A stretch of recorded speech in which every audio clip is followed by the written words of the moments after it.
Assalamualaikum warahmatullahi wabarakatuh. Perkenalkan, nama saya Aji Tegar Herlambang, NPM 2018 4350 1320, kelas Y6B. Saya dari Universitas Indah-Prasta PGRI Jakarta. Tujuan dibuatnya video ini untuk memenuhi tugas akhlak dan etika. Saya berasal dari tim 3 yang akan membahas apa yang telah saya pelajari dari bab 3, yaitu metode Moishah dalam pembinaan akhlak. Di bab ini kita akan terdapat 5 pembahasan, yaitu yang pertama pendahuluan, yang kedua pengertian, yang ketiga Nabi Muhammad SAW dan keteladanannya, yang keempat sifat-sifat wajib bagi Rasulullah, dan yang terakhir yaitu yang kelima sifat-sifat utama Rasulullah. Kita akan masuk ke pembahasan yang pertama, yaitu pendahuluan. Dalam Islam, ajaran tentang nilai etis disebut dengan akhlak. Wilayah akhlak sendiri di dalam Islam memiliki cakupan yang sangat luas, sama luasnya dengan perilaku dan sikap manusia. Bahkan Nabi Muhammad SAW pun menempatkan akhlak sebagai pokok kerasulannya. Lalu kita pembahasan selanjutnya yaitu pengertian. Yang kedua, di sini pembinaan merupakan proses memahami, menteladani, menghayati, dan mengamalkan ajaran Islam dengan menekankan membina sebagai usaha, tindakan, dan kegiatan yang dilakukan secara efisien dan efektif untuk memperoleh hasil yang lebih baik. Lalu akhlak sendiri dalam Kamus Besar Bahasa Indonesia diartikan sebagai budi pekerti atau kelakuan, yang dimana dalam bahasa Arab yaitu biasa disebut halkun, yang diartikan sebagai tabiat, kelakuan, peringai atau kebiasaan. Kata halkun tercantum dalam Al-Quran surat Al-Qalam, yaitu ayat yang keempat. Ayat tersebut dinilai sebagai konsideran pengangkatan Nabi Muhammad SAW sebagai Rasul. Selesai dengan pembahasan yang kedua, kita masuk ke pembahasan yang ketiga, yaitu Nabi Muhammad SAW dan keteladanannya. Sungguh benar dalam diri Rasulullah suri teladan yang baik bagi umat manusia. Kesuksesan manusia di dalam menjalankan kehidupan dunia akhirat tidak terlepas dari tuntunan yang dibawakan Nabi Muhammad SAW.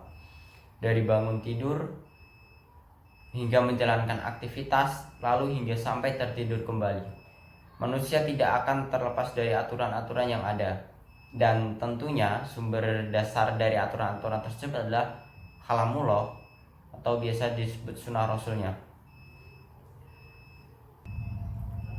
Nasihat Nabi Muhammad dari nasihat-nasihat yang disampaikan. Sebuah kunci kesuksesan agar manusia tidak jatuh ke dalam kesalahan dan baik dalam bersikap, di mana Nabi menggambarkan kisah manusia terdahulu seperti Nabi Adam alaihissalam, Qabil dan Habil, dan makhluk Allah lainnya.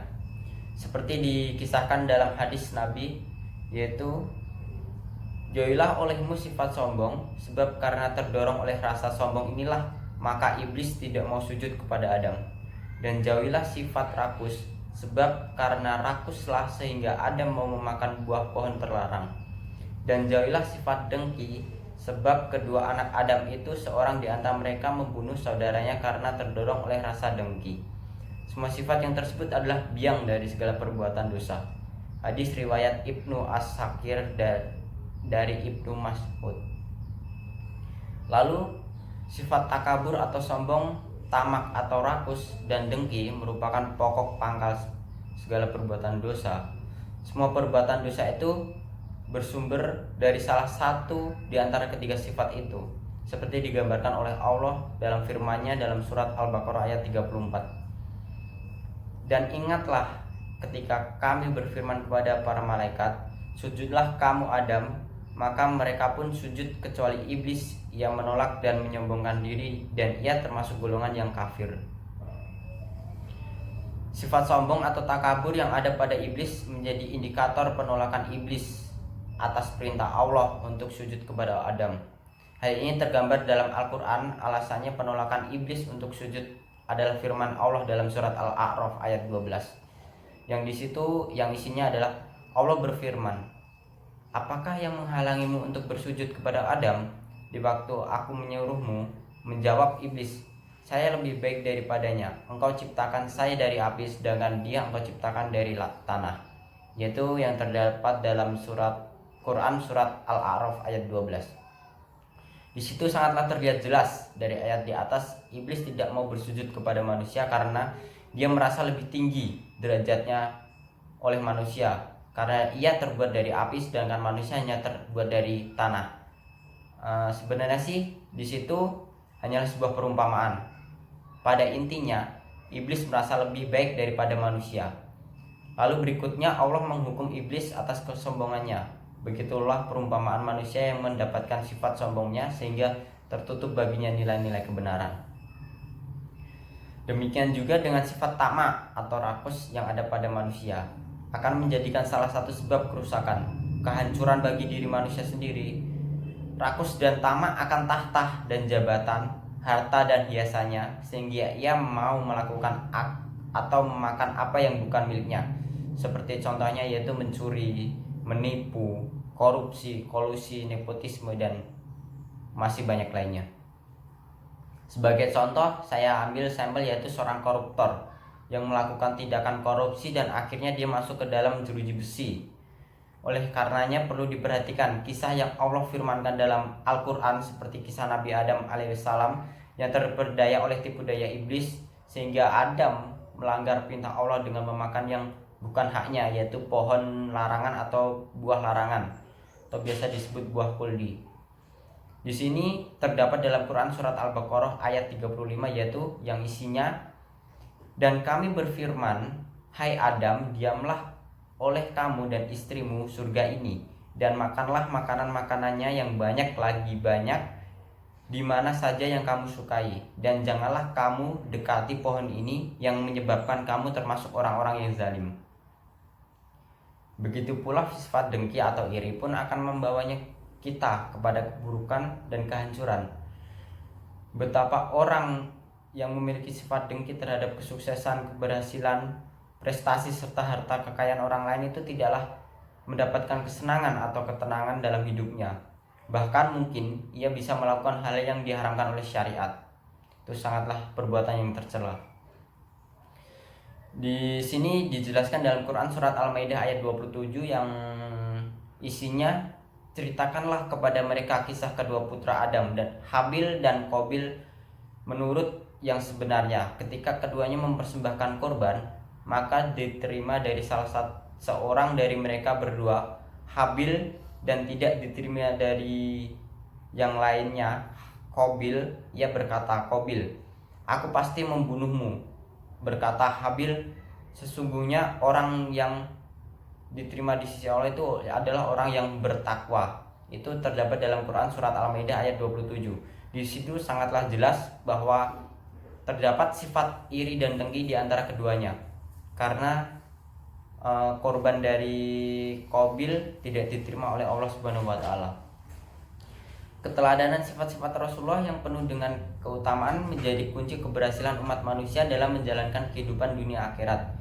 Seperti sifat sidik, amanah, tablik, dan fatonah. Rasulullah yang harus dijadikan keteladanan umat manusia. Sifat dasar manusia inilah yang menjadikan penyebab hedonisme dan juga perilaku konsumerisme. Dengan demikian perilaku hedonisme tentunya akan berdampak pada masyarakat, diantaranya perilaku hedonisme sudah banyak terjadi di kalangan remaja saat ini. Seperti pada umumnya itu biasanya mereka akan melakukan satu individualisme. Mereka yang punya perilaku hedonisme cenderung individualisme atau menganggap diri sendiri lebih penting dari orang lain. Itu sangatlah buruk sekali, karena kita dalam bermasyarakat tidak bisa melakukan semuanya, yaitu hanya seorang diri. Lalu yang kedua, konsumtif. Kebiasaan membeli barang-barang yang tidak dibutuhkan merupakan dampak buruk dari hedonisme. Hal ini dilakukan hanya untuk kesenangan semata karena senang berbelanja. Seperti contohnya, jika kita melihat suatu barang di suatu pusat perbelanjaan, karena hanya dengan bentuknya yang lucu atau bahkan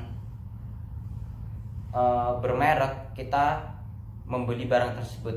Itulah sangatlah tidak dibenarkan. Lalu yang ketiga, egois. Masih berhubungan dengan individualisme, mereka yang berperilaku hedonisme biasanya lebih mementingkan diri sendiri tanpa peduli orang lain. Sangatlah perbuatan tercela. Lalu yang keempat, cenderung pemalas. Sebagai orang yang terjerumus hedonisme biasanya cenderung menjadi orang yang pemalas dan tidak menghargai waktu. Jadi kegiatannya, kesehariannya itu hanya dilakukan dengan cara bermalas-malasan. Yang kelima adalah kurang bertanggung jawab. Sebelum menjadi pemalas, penganut hedonisme biasanya kurang bertanggung jawab bahkan kepada diri sendiri. Pada diri sendiri tidak bertanggung jawab, apalagi terhadap orang lain. Terus sangatlah tidak baik. Lalu yang keenam adalah boros. Demi kesenangan semata, mereka yang mempunyai gaya hidup hedonisme biasanya sangatlah boros. Mereka akan mengeluarkan banyak uang untuk hal-hal yang membuat senang tanpa peduli manfaat dan kegunaan barang yang dibeli. Lalu yang ketujuh, korupsi. Salah satu dampak hedonisme yang sering terjadi pada seseorang adalah kebiasaan korupsi. Bahkan hanya korupsi uang, namun juga yang lainnya seperti korupsi waktu, korupsi pekerjaan, dan lain sebagainya. Ke pembahasan yang keempat, yaitu sifat-sifat wajib bagi Rasulullah. Yang pertama yaitu sidik, yang memiliki arti yaitu bahwa Rasulullah selalu benar atau jujur dalam ucapannya.